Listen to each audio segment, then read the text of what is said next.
While there are a few key players to be picking up off waivers this week, there are a ton of landmines, ladies and gentlemen. So what I'm going to do in this video is not only am I going to talk about the players that we actually want to be targeting, but I'm also going to go into depth on why a lot of these guys are honestly players that you should just go ahead and avoid. Now, before we get into the actual pickups, we'll go over the obvious guys. If you're playing in an extremely shallow format, yes, maybe JSN, maybe Tank Dell are sitting out there. Now, the majority of us who are playing in more serious leagues, we are not going to have the options of those guys. They're rostered in 48% of leagues. But if you have either player on your waiver wire, they are guys that you need to go out there and get right away. But now let's go over and instead, let's look at the quarterback position first for a potential streamer here. You have Joshua Dobbs. Now, with Joshua Dobbs, it's kind of funny that we are coming around this far into the season saying, oh yeah, we can go ahead, we can pick him up and maybe look at some production. Now, full transparency, maybe I'm just ready to root for the guy because he took down our arch nemesis, Arthur Smith, last week.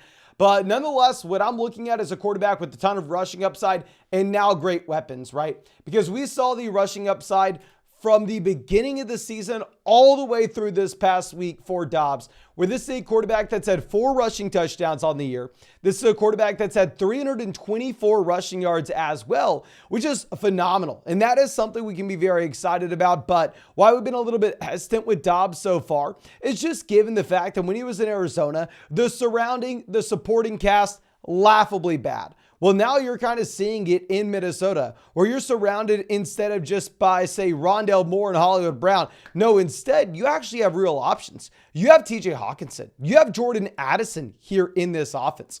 So, I mean, I think especially as we get Jefferson in later on in the year, Dobbs will be a quarterback that's by no means a great option. Like, he's not a great QB, but he's in a phenomenal situation and has rushing upside. And from a fantasy football perspective, that is something we can be excited about. Now, going over to someone that we were saying a while ago, a month ago, for nobody to be excited about, Keaton Mitchell is a running back that, of course, we're going to have to talk about now. He is currently rostered in only 4% of leagues on Yahoo, so it looks like the majority of people dropped him either last week or the week before. And with Keaton Mitchell, he goes out there and he leads this team in rushing yards this week. He has a 60-yard rush. He has a rushing touchdown and 138 rushing yards off of 9 carries. Now, going forward with Keaton Mitchell, we got to figure out, where do we rank this guy, right? Like, where do y'all want me to rank him realistically in week 11? Because if I'm looking at Keaton Mitchell, I'm looking at a running back that still split the backfield in Baltimore. I'm looking at someone that had 9 carries in comparison to Gus Edwards at 5, in comparison to Justice Hill at 13. He had 9 carries when at the end of the day, there were 41 rushing attempts in this offense. He had 138 rushing yards when there were 298 rushing yards in this offense.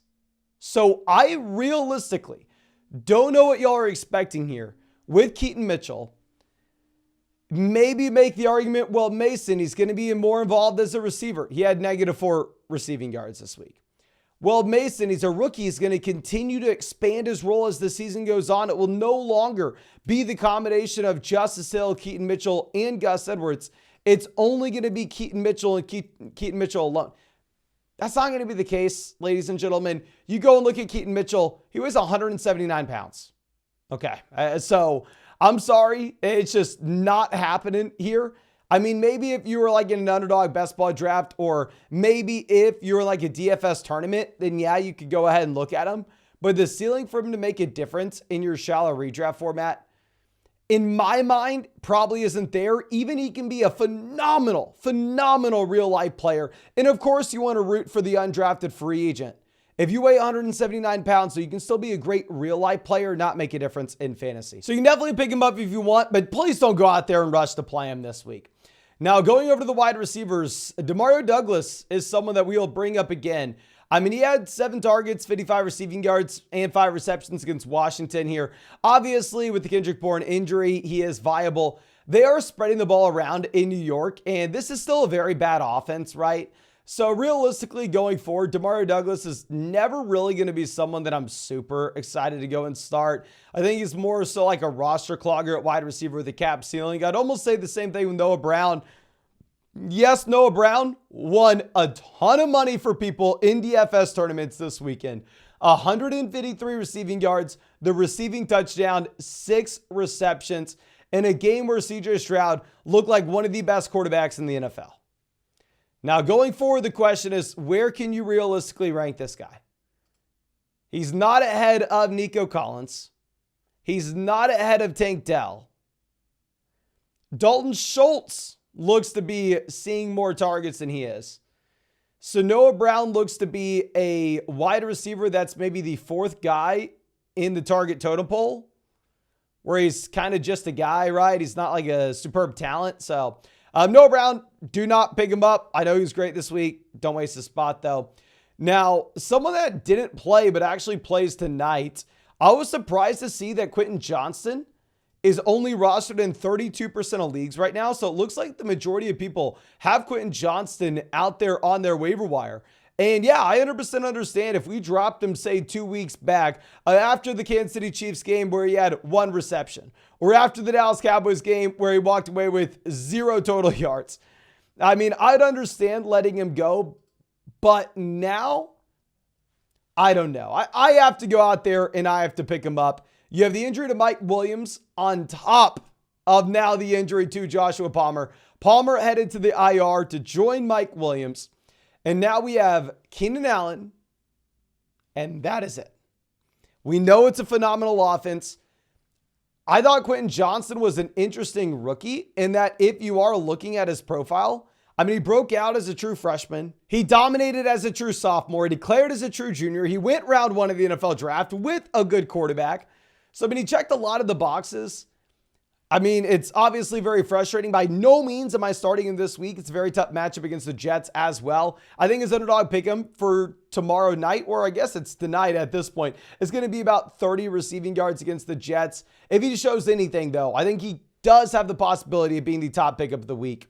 And of course, if you would like to go and take Quentin Johnston for more than 30 receiving yards on Underdog, I wouldn't recommend it. Instead, I'd be looking at the Keenan Allen pick'ems in particular. You can find that link in the description, in the comment section. Promo code FLOCK, 100% deposit match, plus our rest of season fantasy football rankings and tiers, and a Justin Herbert special pick'em, more than less than half a total yard for the game tonight. So please make sure you are taking advantage. Now, our next guy that we'll be looking at will be Darnell Mooney. Darnell Mooney rostered in 14% of leagues. Darnell Mooney, solid week, right? Goes out, he has 82 receiving yards. And yeah, I mean, he looks good while doing it. Obviously, he opened up the Chargers game with a deep ball downfield. Do not pick up Darnell Mooney. He can be a good real-life player. He can stretch NFL defenses here and create space underneath for guys like Cole Kmet, DJ Moore. The passing volume in this offense is non-existent, even when we have Justin Fields coming back. Darnell Mooney will be someone that you can never comfortably rely upon if you're playing in a casual redraft format. Now, going over to another position here, we can maybe make an argument that Jonnu Smith is someone that's near the top of waiver wire pickups. Now, my issue with Jonnu is, one, I want to boycott all Atlanta Falcons at this point. I thought Bijan Robinson was the last guy that we could start. Now I'm changing my mind on that. It's very, very sad as a Texas Longhorn fan. But nonetheless, outside of us wanting to boycott all Atlanta Falcons, the one hesitation that I'm going to have with Jonnu Smith will be Drake London coming back into this offense. So while Jonnu did have 6 targets in this game, while Jonnu led the team in receiving with 100 receiving yards, and hell, he had the biggest play of any Atlanta Falcon so far this season. In reality, he's still splitting the tight end room with Kyle Pitts. He did see the expanded target share. I mean, that touchdown, he was actually essentially just used as the receiver split out wide with no Drake London. But once we get London back in here, I think he'd be a little bit more hesitant with Jonnu. Probably not super excited. And then Cade Otton will be someone that I'm fine going out there and picking up. I think Cade Otton is going to be at the top of this list among tight ends in which we are looking at.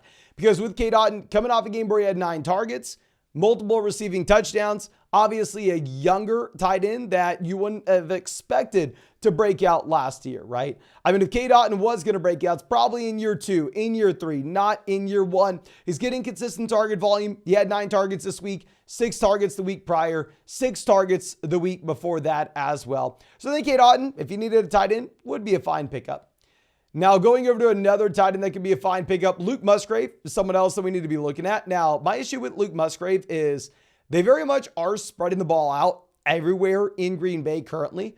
Where, I mean, if you're looking at the target distribution, it's similar to the Kansas City Chiefs in a way, in that they are getting 10 players the ball every single week.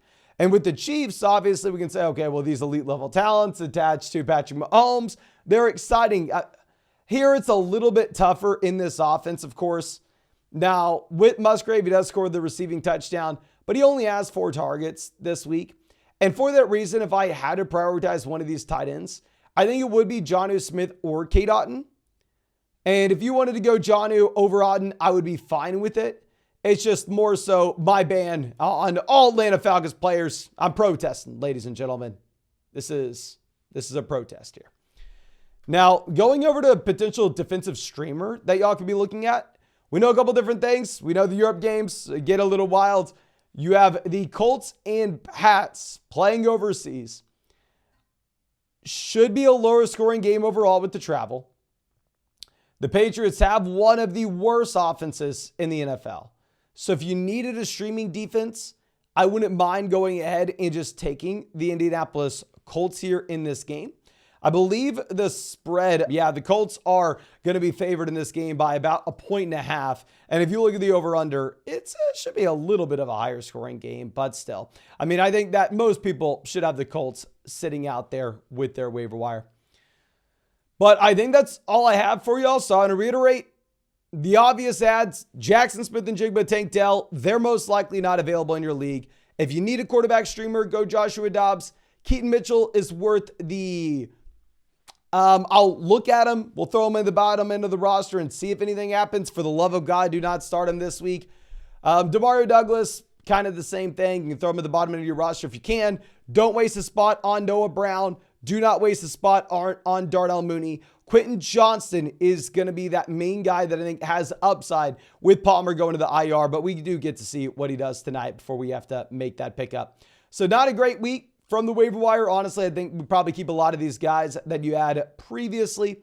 But again, thank you so much, everybody. I really hope you're able to get something from this video. If you have not done so already, hit that like button, subscribe to the channel if you play fantasy football. And if you want to go check out that Quentin Johnston pick'em over on Underdog this week, you can find that link in the description, in the comment section. Promo code FLOCK, 100% deposit match, plus our rest of season fantasy football rankings and tiers, and a Justin Herbert special pick of more than less than half a total yard as well. So make sure you take advantage of that. But I think that's all I have for you. Again, thank you, ladies and gentlemen. I really appreciate you, and really hope I get to see you out in the live stream later tonight.